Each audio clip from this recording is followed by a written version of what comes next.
dan waalaikumsalam.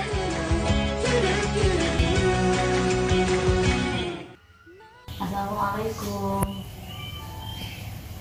Waalaikumsalam. Oh, Mbak Iva. Mari silakan masuk, Mbak Iva. Silakan duduk, Mbak Iva. Ada apa, Mbak Iva? Apa ada yang mau disampaikan? Ngomong-ngomong kita sudah lama loh nggak ketemu. Nggih Bu, niki lho kula badhe curhat wis kedik-kedik mawon nggih. Wis enten sing kate kula curhataken jenengan. Oh iya. Curhat masalah apa sih Mbak Iva? Koyoke kok serius sekali. Barangkali nanti saya bisa membantu menyelesaikan masalah Mbak Iva. Itu lho Bu, kula lagi curhat wis ngutaraken napa sing kula kajenge omongaken tapi nggih. Jenengan enten waktu tapi akan repot kurang punten akan ganggu jenengan. Gak apa-apa Mbak Iva. Memang hari ini pas saya lagi longgar. Masa perlu waktu banyak sih? Paling banter ya 1 jam 2 jam toh? Nggih mboten tamu-tamu Bu, bae akan njangkin rasa repot assalamualaikum wonten. Ya wis siap saya siap mendengarkan cerita panjenengan hari ini. Kita mau ngobrol. Jadi nggak banyak kan waktunya ya, saya ada waktu 1 jam 2 jam nggak masalah. Nah karena terus kita hari ini ketemu ya kita memang harus ngobrol hari ini ya kita sepakati deh waktunya ya Mbak Iva ya. 1 jam saya rasa cukup ya Mbak Iva ya. Cukup ya. Sampai jantan dulu. Oke, lebih dari cukup nanti nggak apa-apa, nanti barangkali nanti ada apa yang perlu disampaikan lagi, bisa ketemu lagi, bisa janjian lagi di minggu depan. Terus mulai aja, apa sih yang mau diceritakan? Saya kok kepo ya, selak penasaran. Nanti barangkali saya bisa menyelesaikan ya. Nggih. Yang Bu, kalau badhe cerita gede kan kalau pun ada calon. Nah, pun pacaran dangu, lan niate calon kula sing laki niku pengen napa jenjang serius. Nah, tapi kula tasik bingung, tasik ya nopo ngonten. Nah, kula niku ya napa nggih. Kula mikir awak kula dhewe nggih mikir mugi keluargane nggih nek keluargane saged nrimo kula. Lah kan kula perlu nih kepengin kenal orang tuanya dulu, mungkin saged nentukaken menilai saya nek kula itu cocok banget bahasa sampeyan. Lah kan kula mikir tasik pengangguran kan Bu, pengangguran pun mantuk di pondok pun asal 2 tahun tasik pengangguran dari enten pemasukan gitu dari enten pekerjaan sing ngerangi kula padahal pun napa lamar pundi-pundi sing ya terus kula aduh ya napa wonten kan takut kok orang tua dia itu mboten terima kok soalnya kula tasik nenten. Lah kula niate mboten pengin terburu-buru untuk berjenjang serius soalnya kali kula kan tasik dari mapan nonton Bu. Pun. Oh gitu ya Mbak Iva. Jadi permasalahannya Mbak Iva itu nggak enak hati atau sungkan karena sebagai calon menantu kok yo belum punya pekerjaan. Padahal harapan calon itu kan ya mungkin menantunya lebih sukses atau menantunya itu setelah sekolah itu kerja dulu, dan mungkin seperti itu. Jadi wajar lah ada perasaan seperti itu ya Mbak Iva ya. Terus sejauh ini apakah Mbak Iva itu merasa seperti itu atau dari perasaan Mbak Iva sendiri atau sudah dapat informasi Mbak Iva dari misalnya nih dari calonnya sempat ngobrol tentang mamanya atau seperti apa, itu pernah dengar nggak Mbak Iva? Iya Bu, bener. Napa sing kula rasakaken selama niki lho. Kan kula tas niki kan mampun ketemu karo Mas calon kula niku. Napa di tangga di cerita-cerita. Nyata si kata ibuke ngonten bilang nenten. Wis ajak Mas ngoten niku areke durung mapan mama ya cek aku ngonten. Terus malah niku aduh ya nopo iki masa iki berlanjut nota ya nopo tak kula mundur tapi is menjalin silaturahmi kan enak sih ngono. Yo ngono. Jadi ku Terus ayo berjuang, aku tak nganu ibu, tak sekiranya ibu aku ngestoni pengen kali aku nonton. Terus itu tasik bingung dia posisi pekerjaan tasik dalam enten, kalau tasik pengangguran ibu mboten menjalani apa itu status pelajar perkuliahan dari itu ibu. Terus ya napa nganter bisa, ya napa nganter bisa, ya napa nih.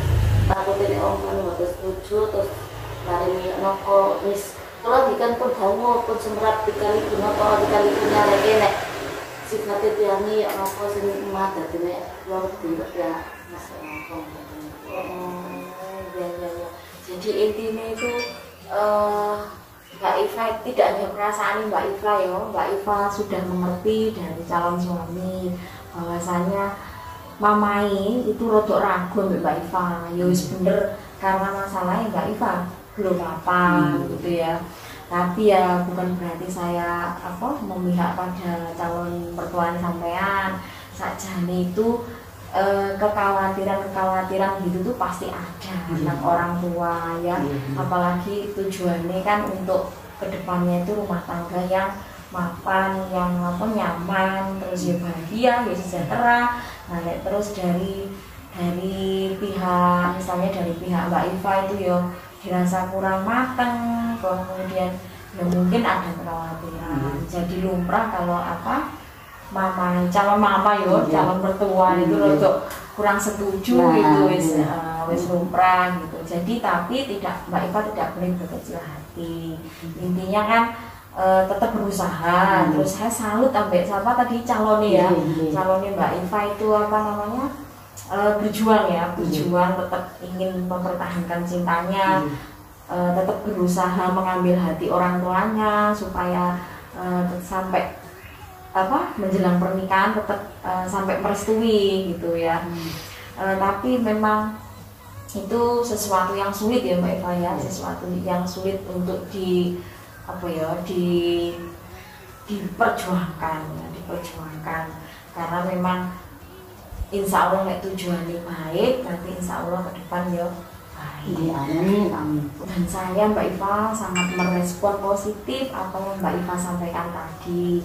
Memang sebagai calon pengantin itu ya wajar lah ada kekhawatiran seperti itu. Terus Mbak Iva nggak boleh memang ya harusnya seperti ini, harus mencari tempat yang nyaman untuk curhat, kemudian jangan sembarang curhat di tempat yang lain. Jadi panjenengan curhat ke saya atau ngobrol atau sharing sama saya itu insya Allah saya bisa ibaratnya sharing terus memutuskan masalah bersama-sama gitu. Dan dari cerita Mbak Iva tadi itu dapat saya tanggapi, dapat saya simpulkan bahwasanya Mbak Iva itu mengalami kegalauan untuk menjelang pernikahan karena Mbak Iva merasa kurang mapan, kemudian orang tua atau calon mertua juga merasa Mbak Iva masih kurang, itu gambarnya seperti itu. Namun di sisi kegalauannya Mbak Iva ada semangat yang besar ya, ada semangat yang besar dari calon suami untuk tetap memperjuangkan cinta Mbak Iva sama calon suami, harus tetap mendapatkan restu dari orang tua suami, gitu ya. Gimana Mbak Iva setelah kita ngobrol gini, apa perasaan Mbak Iva tambah plong, sudah nyaman gitu? Alhamdulillah Bu, sampun plong, kurang niku nggak harus kita itu menjalin sama hubungan itu sama-sama ya sing mas calonnya, tapi sama korbannya juga itu penting banget dan penting buat saya. Iya, memang itu harus dipahami karena memang menyatukan keluarga itu ya sulit ya. Kalau menyatukan hati dan cinta mungkin sih gampang karena kita sama-sama cinta, tapi dengan keluarga itu ya untuk menyesuaikan dengan keluarga besar itu untuk angel, jadi perlu sabar ya Mbak Iva ya. Syukurlah Mbak Iva kalau Mbak Iva sudah merasa plong, nyaman, berarti tujuan kita ngobrol hari ini itu ada hasilnya. Terus kedepannya Mbak Iva bisa merencanakan apa yang kepingin Mbak Iva direncanakan ya.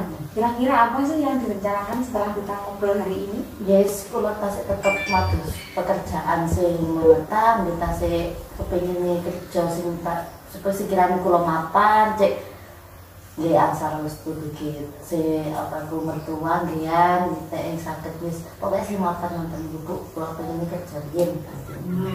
Iya iya. Memang sih harapan kita ketemu ini kan ada keputusan ya, ada keputusan, ada rencana dari Mbak Iva. Kalau Mbak Iva memang punya rencana seperti itu, saya sebagai tempat sharing ya, tempat curhat, saya pastinya mendukung kan kalau rencana tersebut itu positif dan tujuannya baik untuk hubungan Mbak Iva. Memang kan awal dari permasalahan itu tadi kan Mbak Iva dituntut untuk kerja, ya wis dijalani aja mencari pekerjaan dulu. Kemudian kan untuk apa namanya menuju ke jenjang pernikahan itu kan ya nggak gampang ya, jadi harus dipersiapkan kesehatan dan lain sebagainya. Ngomong-ngomong Mbak Iva ini usia berapa sih? 20 masih alih.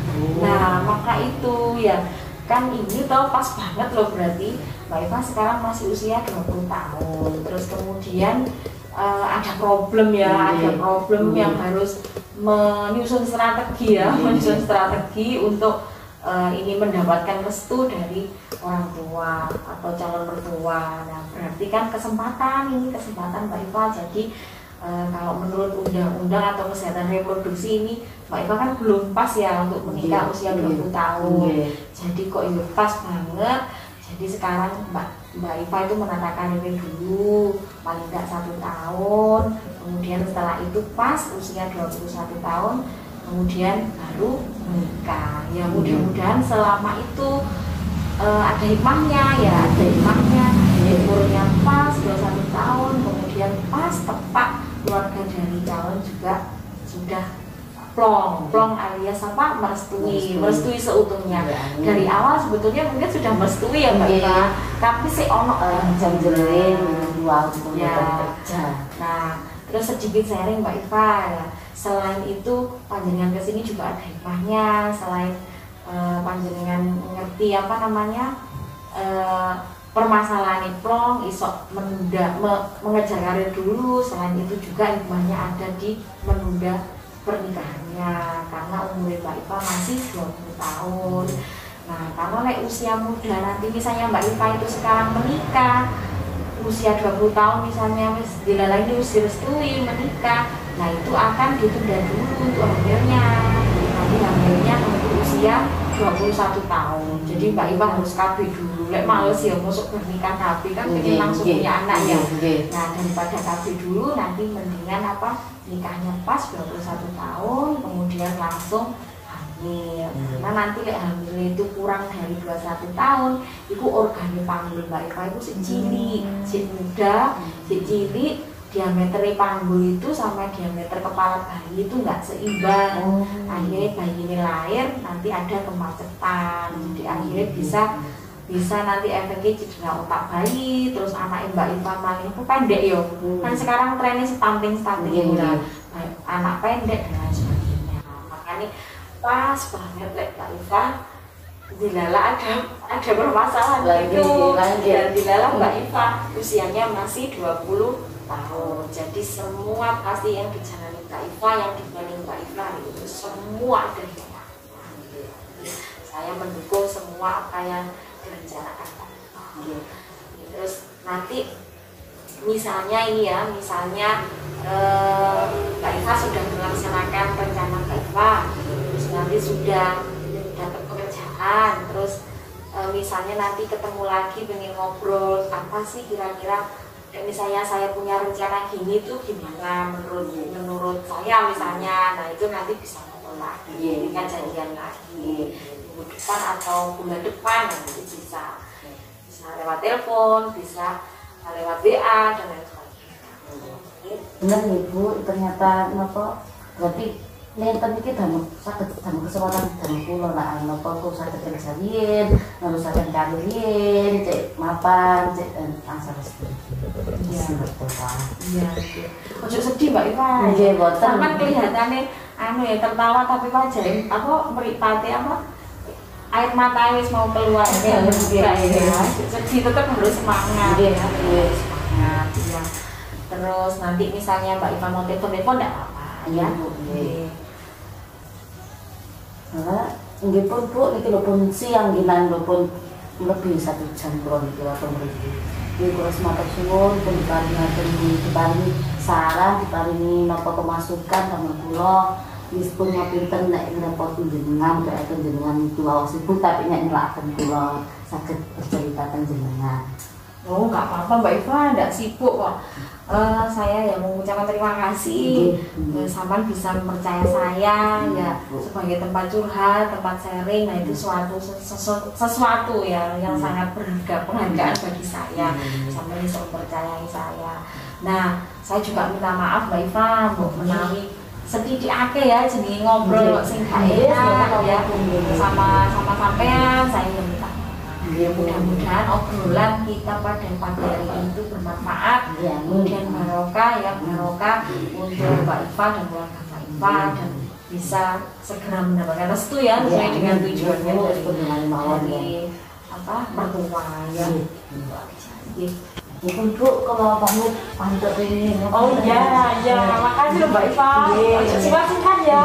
Singkat nggak apa-apa.